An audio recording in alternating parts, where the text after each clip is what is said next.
Assalamualaikum warahmatullahi wabarakatuh. Izin memperkenalkan diri. Nama saya Muhammad Reza Masyar Muslim dengan NIM 2104400.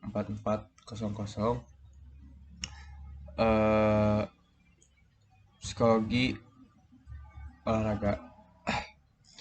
Sebagai sebuah bidang terapan, psikologi olahraga termasuk bidang kajian baru dalam psikologi yang memanfaatkan konsep dan teori psikologi untuk diterapkan dalam aktivitas olahraga, baik dalam lingkungan pembinaan olahraga prestasi, kesehatan, maupun pendidikan.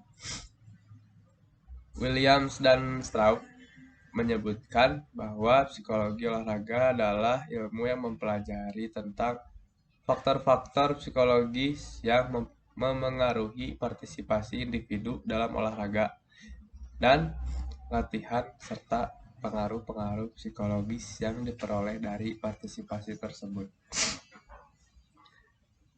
Psikologi olahraga tidak hanya fokus pada penampilan semata, melainkan juga pada faktor-faktor pribadi dan sosial.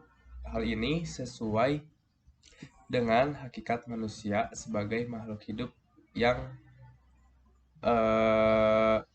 hidup dalam kesatuan dua atau monodualis antara jiwa dan raga, serta sosial dan individual. Sebagai sebuah bidang kajian terapan psikologi olahraga mempelajari seluk-beluk individu dan perilakunya dalam latar olahraga dan latihan dengan menerapkan konsep dan teori-teori psikologi yang ditandai oleh sejumlah interaksi multi-arah antara individu, lingkungan fisik, dan lingkungan sosial yang menstimulasinya.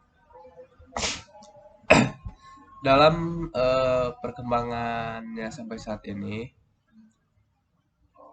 psikologi olahraga juga biasanya digunakan untuk dua kepentingan utama, yaitu kepentingan klinis dan pendidikan.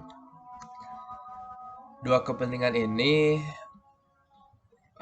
merujuk pada dasar filosofis pendekatan dalam psikologi olahraga, yaitu pendekatan klinis dan pendekatan pendidikan. Selanjutnya,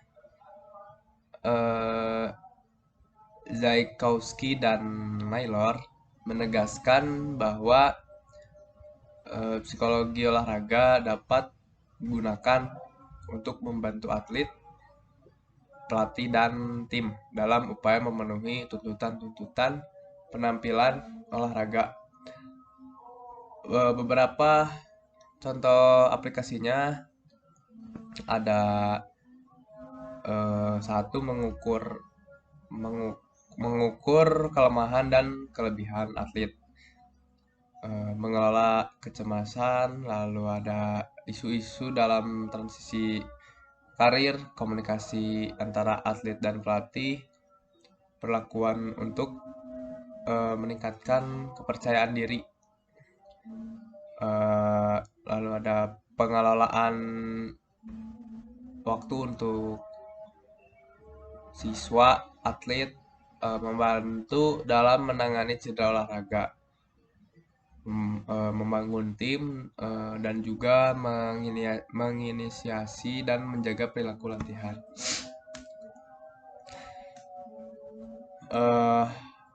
Model pendekatan. Untuk memahami gejala-gejala psikologi yang terjadi dalam olahraga dapat dilakukan beberapa pendekatan mengingat situasi aktivitas olahraga bersifat unik yang menggiring guru pendidikan jasmani, pelatih, dan pembina olahraga menunjukkan perilaku khusus yang berbeda dengan perilaku individu yang tidak berolahraga. Lalu ada pendekatan individual merupakan pendekatan dalam penerapan psikologi olahraga yang didasarkan pada pandangan dan fakta yang menunjukkan bahwa setiap individu yang berbeda dari yang lain, sehingga dalam olahraga spektrum diferensiasi setiap individu dan aneka perbedaan tuntutan setiap cabang olahraga. Misalnya dalam tuntutan kondisi fisik, teknik, keuletan, semangat berkompetisi, tingkat konsentrasi, ketenangan, tingkat efikasi diri, dan lain-lain, kerap kali menuntut perilaku berolahraga yang bersifat khusus, dan juga dampak yang ditumbuhkan pun berbeda untuk setiap individu. Lalu ada pendekatan sosio-interaktif.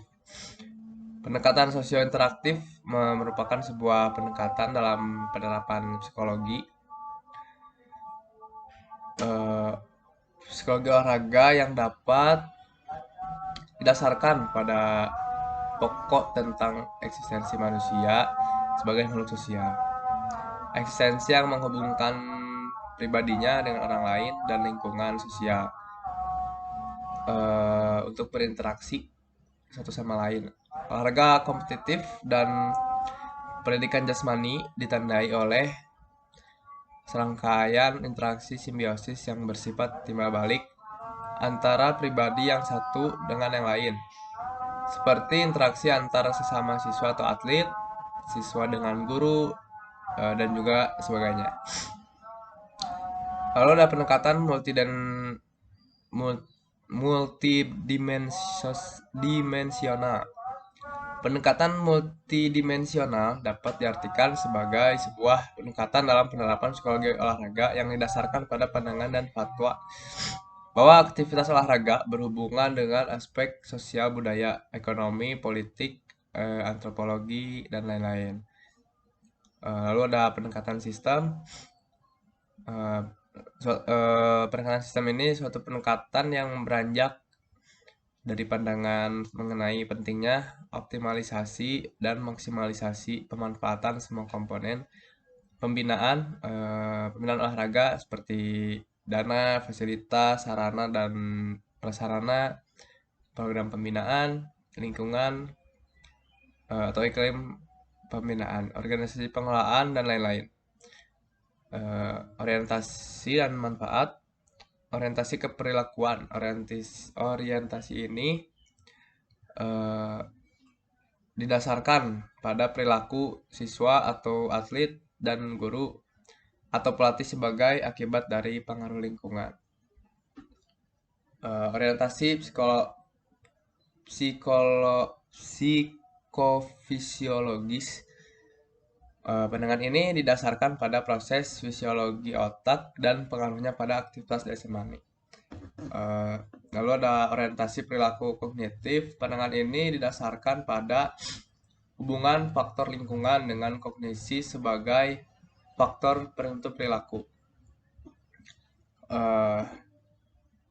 Sini juga ada manfaat psikologi olahraga, memahami dan menjelaskan gejala-gejala psikologis dalam bentuk tingkah laku dan pengalaman yang terjadi dalam praktik olahraga. Lalu ada meramalkan sejumlah probabilitas yang dapat terjadi dalam olahraga sehingga siap menghadapi hal-hal yang mungkin terjadi. Mengontrol atau mengendalikan gejala-gejala perilaku yang dapat menjurus kepada hal-hal yang dapat mengganggu perkembangan dan penampilan individu. Lalu masalah dan tantangan. 1. Keterbatasan pengetahuan dan pemahaman para pelatih dan pembina mengenai manfaat psikologi olahraga dalam pembinaan olahraga. 2. Belum adanya sistem yang baku tentang jenjang karir pelatih olahraga. Bahkan sering terjadi pelatih secara otomatis adalah mereka yang pernah menjadi pemain dengan hanya menempuh penataran pelatih yang relatif singkat, bahkan juga kurang. Lalu 3. terbatasnya waktu yang tersedia karena padatnya jadwal latihan fisik dan teknik, dan juga masih ada mitos-mitos yang berkonotasi kurang positif tentang psikologi olahraga. Sekian dari saya. Assalamualaikum warahmatullahi wabarakatuh.